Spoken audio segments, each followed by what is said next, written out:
Wah, kan kemarin sudah saya declare ya, sudah ada pernyataan tertulis, sudah ada beberapa statement saya gitu ya, bahwa ada acuan tidak hanya kepada Undang-Undang 1 2025, tapi juga kepada Undang-Undang 28 1999 tentang penyelenggara negara yang bersih, bebas dari KKN.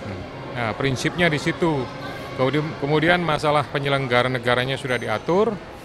Kemudian di penjelasan pasal 9 huruf G itu juga sudah ada bahwa mereka tidak lepas dari status sebagai penyelenggara negara. Kemudian menyangkut masalah keuangan negara, menyangkut masalah modal, itu semuanya juga sudah kami bahas. Jadi prinsipnya KPK berpendapat kami masih bisa melakukan proses penegakan hukum terhadap terjadinya penyimpangan, penyalahgunaan, ya, kemudian ketidakpatuhan dan lain-lain. Gitu. Kita selesaikan. Nggak ada, nanti kita lihat aja nanti. Mungkin tahap berikutnya akan segera ditindaklanjuti oleh penyidik. Ya. Cukup dulu ya. Apa itu? Ya itu kan proses. Saya kira proses silakan aja. Atau saya langsung aja? Ya baik. Ya.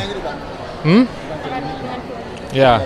Jadi hari penayangan atau pemutaran film Nyanyi Sunyi dalam Rantang, ya ini adalah sebuah film yang luar biasa ya. Meskipun saya belum nonton, tetapi saya melihat transkripnya luar biasa, menggambarkan bagaimana suasana atau situasi bukan hanya dari sisi dilihat masalah penegakan hukum, kemudian dampaknya terhadap masyarakat gitu. Nah, ini yang perlu harus dipahami oleh seluruh masyarakat, bahwa dampak dari sebuah perilaku korupsi itu ternyata sangat berpengaruh ya terhadap kesejahteraan, kemakmuran, bahkan terhadap kedaulatan bangsa. Nah, KPK dalam hal ini Stranas PK, KPK sebagai sekretariat untuk Stranas PK itu kemudian ya banyak melakukan kegiatan kerjasama pastinya dengan sinematografi, khususnya dengan sutradara. Ini sutradaranya juga sutradara hebat ya, Mas Garin. Kemudian ada keterlibatan dari beberapa pihak lain, antara lain dari GIZ, kemudian dari Focal Point yang ada di kementerian, kemudian banyak pihak yang terlibat dalam pembuatan film ini. Oleh karena itu ya tentu saya berharap bahwa film ini bisa dinikmati oleh seluruh masyarakat, kemudian setelah dinikmati bisa diresapi dan bisa dipahami sebagai salah satu sarana untuk perilaku anti korupsi. Gitu ya. Harapannya seberapa yakin sih Pak film ini bisa merubah pola hidup masyarakat? Ya semuanya kan harus diawali dengan optimis dulu. Ya, kalau nggak ada perasaan optimis, saya yakin apapun yang dilakukan, gitu, baik itu dari sisi penindakan maupun pencegahan, ya selalu ukurannya itu, ya nanti apakah berhasil atau tidak. Tetapi dari sisi optimis, kita semuanya optimis bahwa film ini sedikit banyak akan memiliki pengaruh daripada tidak sama sekali melakukan apa-apa, gitu, ya. Dengan melakukan ini harapannya berpengaruh kepada seluruh masyarakat. Dikit Pak soal isu ini, benar gak sih KPK dikurangi kewenangan untuk periksa apabila ada pimpinan BUMN yang korupsi? Ini benar dipangkas kewenangannya? Wah, kan kemarin sudah saya declare ya, sudah ada pernyataan tertulis, sudah ada beberapa statement saya gitu ya, bahwa ada acuan tidak hanya kepada Undang-Undang 1 2025, tapi juga kepada Undang-Undang 28 1999 tentang penyelenggara negara yang bersih, bebas dari KKN. Nah, prinsipnya di situ. Kemudian masalah penyelenggara negaranya sudah diatur. Kemudian di penjelasan pasal 9 huruf G itu juga sudah ada bahwa mereka tidak lepas dari status sebagai penyelenggara negara. Kemudian menyangkut masalah keuangan negara, menyangkut masalah modal, itu semuanya juga sudah kami bahas. Jadi prinsipnya KPK berpendapat kami masih bisa melakukan proses penegakan hukum terhadap terjadinya penyimpangan, penyalahgunaan, ya, kemudian ketidakpatuhan dan lain-lain. Gitu. Kita selesaikan. Nggak ada, nanti kita lihat aja nanti. Mungkin tahap berikutnya akan segera ditindaklanjuti oleh penyidik. Ya. Cukup dulu ya. Apa itu? Ya itu kan proses. Saya kira proses silakan aja. Atau saya langsung aja? Ya baik. Ya. Ya.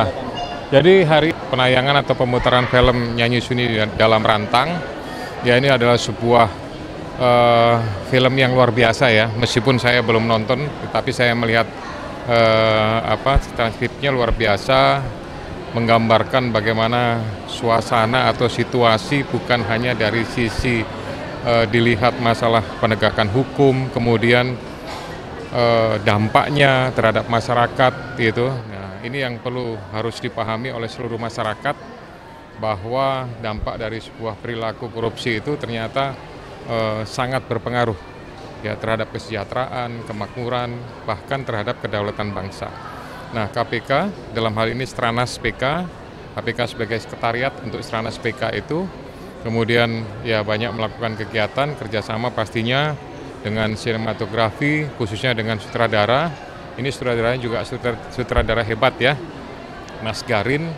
Kemudian ada keterlibatan dari beberapa pihak lain, antara lain dari GIZ, kemudian dari Focal Point yang ada di kementerian, kemudian banyak pihak yang terlibat dalam pembuatan film ini.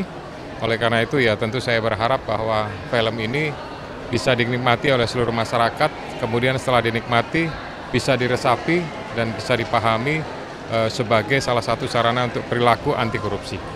Gitu ya. Harapannya Seberapa yakin sih Pak film ini bisa merubah pola hidup masyarakat? Ya semuanya kan harus diawali dengan optimis dulu.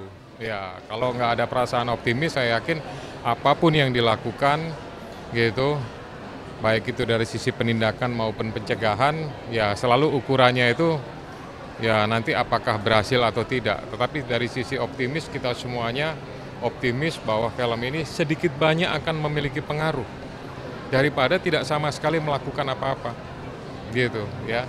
Dengan melakukan ini harapannya berpengaruh kepada seluruh masyarakat. dikit Pak soal isu ini, benar gak sih KPK dikurangi kewenangan untuk periksa apabila ada pimpinan BUMN yang korupsi? Ini benar dipangkas kewenangannya? Wah, kan kemarin sudah saya declare ya, sudah ada pernyataan tertulis, sudah ada beberapa statement saya gitu ya, bahwa ada acuan tidak hanya kepada Undang-Undang 1 2025, tapi juga kepada Undang-Undang 28 1999 tentang penyelenggara negara yang bersih, bebas dari KKN. Nah, prinsipnya di situ. Kemudian masalah penyelenggara negaranya sudah diatur.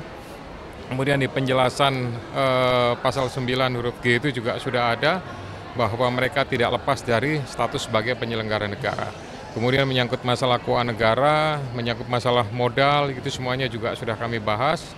Jadi prinsipnya KPK berpendapat kami masih bisa melakukan proses penegakan hukum terhadap terjadinya penyimpangan, penyalahgunaan, ya, kemudian ketidakpatuhan dan lain-lain. Gitu. Kita selesaikan. Nggak ada, nanti kita lihat aja nanti. Mungkin tahap berikutnya akan segera ditindaklanjuti oleh penyidik. Ya.